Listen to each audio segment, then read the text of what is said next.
Hi, I'm Plenty. Well, of course you are.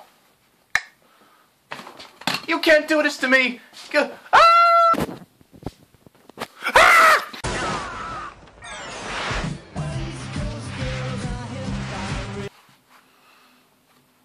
That's a lucky shot. I didn't know there was a pool down there.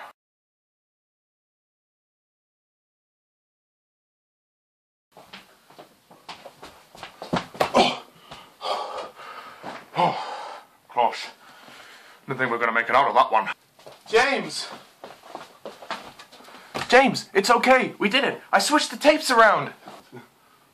Oh, you stupid twit. You just put the real one back in. I'm sorry. I didn't know. What? Next time, think before you put your out, bitch. But I thought you liked my cleavage. Stop being such a stupid twit!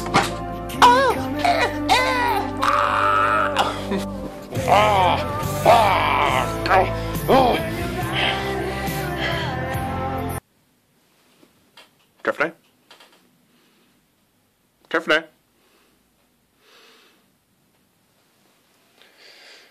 Well, case closed.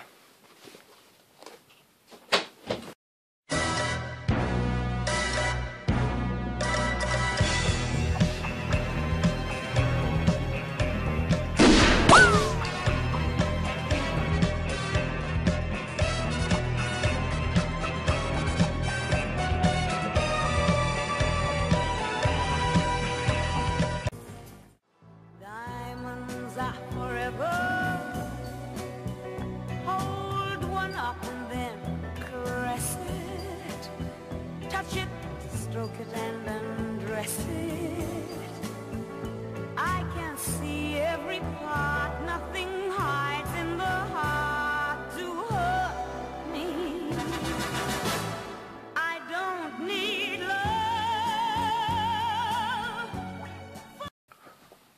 Hello Bond fans, welcome back to my next James Bond review, where we review the 6th and final Sean Connery James Bond adventure in the official series.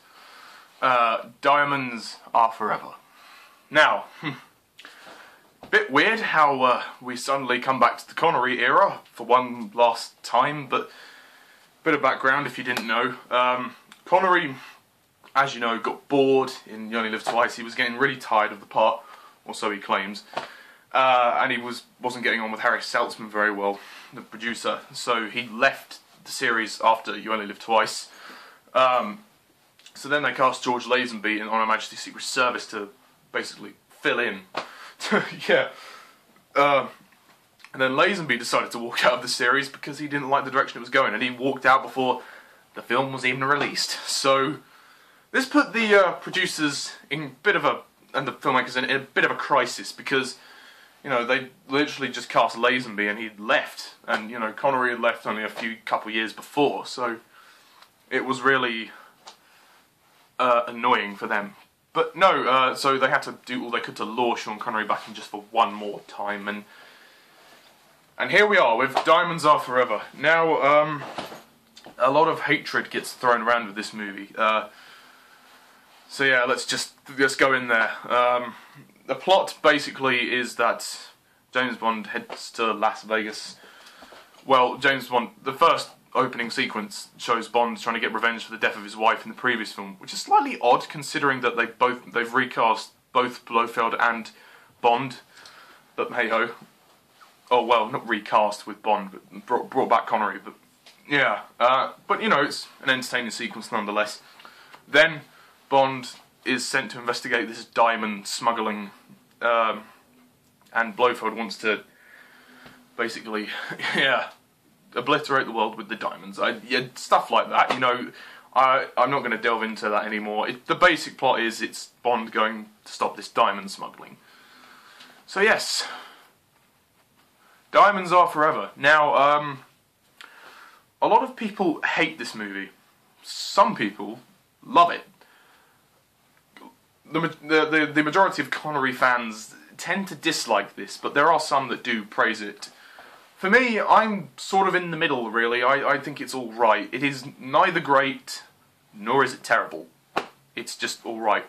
I mean, Diamonds Are Forever is one of those instances where, you know, to me, it kind of just feels like a filler story. And I agree with Alan Kalo. This might have actually fit Roger Moore quite well. I mean, had Moore, you know, started in Diamonds Are Forever.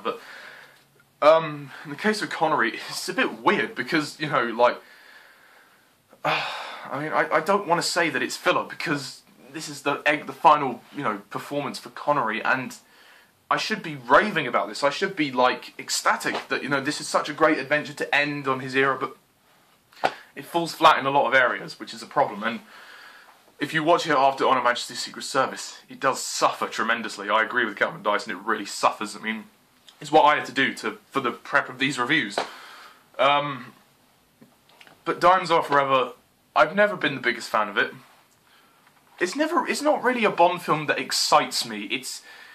The problem with Diamonds Are Forever, it's just kind of boring. Like, well, the first half is kind of boring. Like, it lacks intrigue. The story is basic. It just lacks intrigue. It lacks suspense. There is no excitement. There's no excitement in the movie. Like, aside a couple of action sequences, but you just don't care. Like, you just don't care. You're just like, oh, well, Connery's back. That's really the only reason why people sort of watched it, because Connery came back to the role. So, I mean, had Lazenby been in this film, I mean, who knows how it would have turned out. But I've never been the biggest fan of the movie, not gonna lie. Speaking of Connery, Connery returns to 007, and he's a bit more perked up this time because he's had 4 years since his previous film. He's had a break from Bond, so he's had time to refresh and just, you know, forget about all the problems that he'd had before. And it definitely is a more refreshing performance. I'll give him that. I mean, I don't necessarily think it's his best performance. Like, I think that's got to go to Goldfinger, as in the movie. Yeah, but it's kind of like, it's a better performance than he did in Thunderball, but he's just old. Like, I think he's like he's in his 40s now, but he looks old. And, you know, during some of the action sequences, he's getting his ass kicked. You're just like, I think this guy didn't, like, maybe if Connery had ended on Her Majesty's Secret Service, that would have been brilliant. But here it's just like, oh, well, we kind of have to have Connery in here just because he's the original. He's like, well, yeah, he'll sort of be good for marketing and stuff. Like, you know, it's just, he's only in there because of money, and you do see that there is a lack of commitment from him, but, you know, it's not a terrible performance like the previous film that he was in, You Only Live Twice. Oh my god. Locations, don't really care for it that much. I mean, Las Vegas, it's nice to go there, but it just feels a bit meh. Like, Diamonds Are Forever, it's just a bit of a mediocre mess. I mean, there's no consistency. Like, it just feels a bit like, oh, we'll just slap this together and let's just make a Bond film and hope for the best. Which is a shame, because Guy Hamilton directed this, and you'd expect more from Guy Hamilton. I have to say, his direction seems pretty lackluster here. I mean, he's a good director. I mean, some of the scenes he's directed are quite good, but in this film, but it's not anything noteworthy like Goldfinger. This is one of the most forgettable films of the series. I mean, I rank this pretty low. I don't hate the movie, but it's just a bit bland. I mean, Charles Gray returns to the series. If you didn't know, Charles Gray actually had a cameo in You Only Live Twice, and that was quite good. I liked him and in that film. It was a brief scene, and he was one of the best parts in that movie.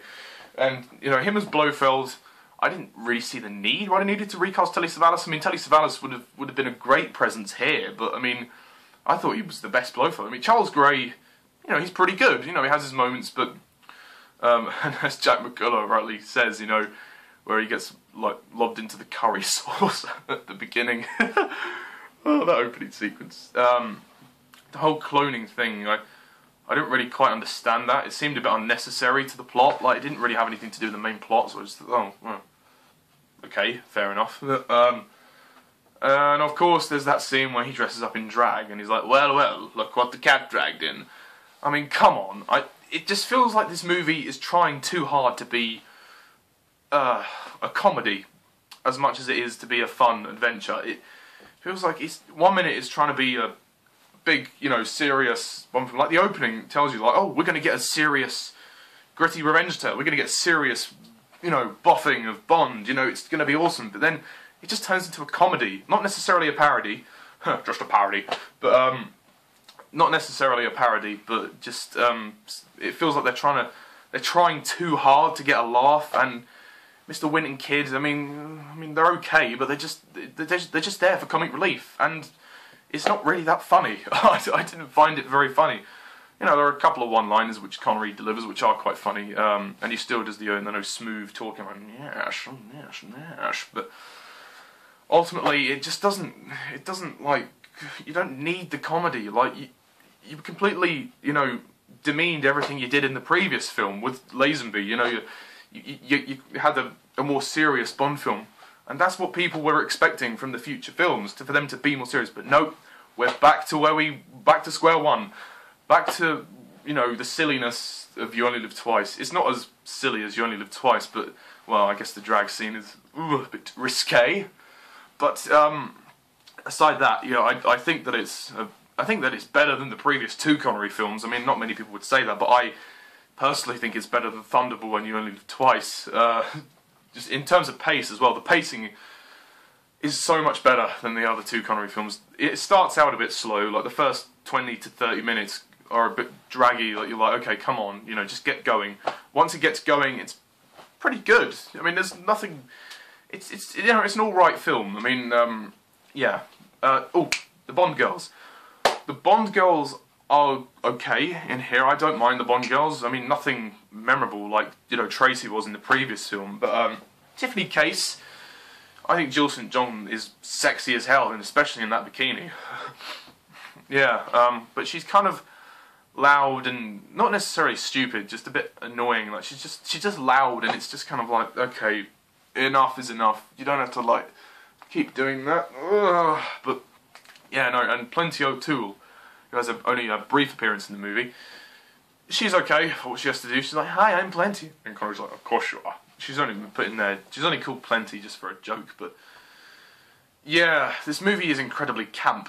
It's, I mean, camp is okay. Camp doesn't necessarily mean that it's going to be bad, but, you know, camp, you know, there's a fine line between seriousness and campness, and, you know, it's kind of like the other Connery movies that were bad. They weren't necessarily camp, they were just more silly. Like, this is quite a campy Bond film, but it's camp, but it's kind of fun, though. Like, it's more fun than good.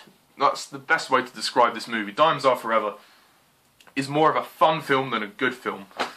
Production design by Ken Adam is, same as always, is great. Not his best, but yeah. For the most part, I don't really care for any of the action sequences. I mean, the car chase is probably my favourite one, if I had to pick a standout. The elevator fight is also quite good. I like the opening when he's like, you know, when Bond's going around looking for Blofeld, and you get those first-person shots. They're quite good. But I think the climax is sloppy. The climax is as sloppy as hell, and it's such badly put together. It's like they rushed the climax. You know, it's really sloppily paced. Like the climax, there's no excitement. And there's, you know, little to no action involved in the climax. It's just, it ends too abruptly, and it's my problem. I mean, the final fight of the movie with Wint and Kid, that's quite entertaining. I kind of see that as more of the climax, because the actual climax is badly put together. I'm sorry, I've got to be honest here. So yeah, don't know what else to say about Diamonds Are Forever. Felix Leiter is okay. He's okay. So yeah, Diamonds Are Forever. It's a bit of a mediocre mess. It doesn't quite, the story doesn't quite flow, I think, in the way that it should. It doesn't, it's a bit sloppy, it's, you know, it's silly, it's a bit camp. It has some bizarre moments, but, you know, and it's hard, it's an enjoyable romp. That's all I can say. You know, Moneypenny, M and Q are fine as well. It's just the Bond movie that I've actually sort of talked about the least. It's the one that I've sort of forgot. I think it's one of the most forgettable Bond movies of them all. It's just, you know, yeah, it's not the worst Bond film ever, but no, by any means, no. But it's not great. It's not really that good. but it's not terrible. So I'm going to give this movie 6 out of 10. Diamonds are forever. Hold one up and then caress it. I do enjoy some of the comedy, but it does kind of, the comedy seems to overshadow everything else. Like, it's not very consistent. The Bambi and Thumper fight as well, like, what the hell? Like, Connery's getting his ass kicked. It's just, Connery's not very good in the action scenes in this film. You know, the action scenes just, it just lacks excitement, and it's a bit boring in certain places, so yeah. But yeah, no, that's the end of the Connery era. For now. Until Connery returns for his remake, which is, well, in terms of the official series, it's over for Connery. Yeah, but he does return to the role another couple more times, but, you know, that's not in the films, in this film series anyway. But yeah, no, thankfully the next movie is a bloody good reboot of the series, and, you know, in a fantastic way to revamp the franchise. So, next time, I'm going to be reviewing Roger Moore's very first Bond film, Live and Let Die. I cannot wait to delve into the Roger Moore era. Roger Moore is my second favourite James Bond. So yeah, the fun has only just begun. But yeah, no, to sum up the Connery era, it's a bit of a mixed bag. I mean, Diamonds Are Forever, I have to say also that it had some stuff of what made... did have some stuff of what made the first 3 movies good, but it had stuff of what made the next 2 bad. So yeah, and then overall, the series as itself, 3 good to amazing movies. You know, the first 3 range from good to amazing. Well, actually, no. Dr. No, really good. From Russia with Love, good. Goldfinger, amazing. Thunderball, crap. You Only Live Twice, meh, like as in alright / crap. And Diamonds Are Forever, alright. So it's a very mixed bag with Connery. I really wish that this wasn't his send-off, because I think they should have treated it a lot better. Like, I mean, I don't know if they actually knew whether he was going to return, but there you go. So yeah, I'm happy to say that we can now delve into the Roger Moore era, so that's going to be fun, and yes, I cannot wait for that. So yes, thank you all for watching, everybody, and as always, I'm Mr. TARDIS11. See ya.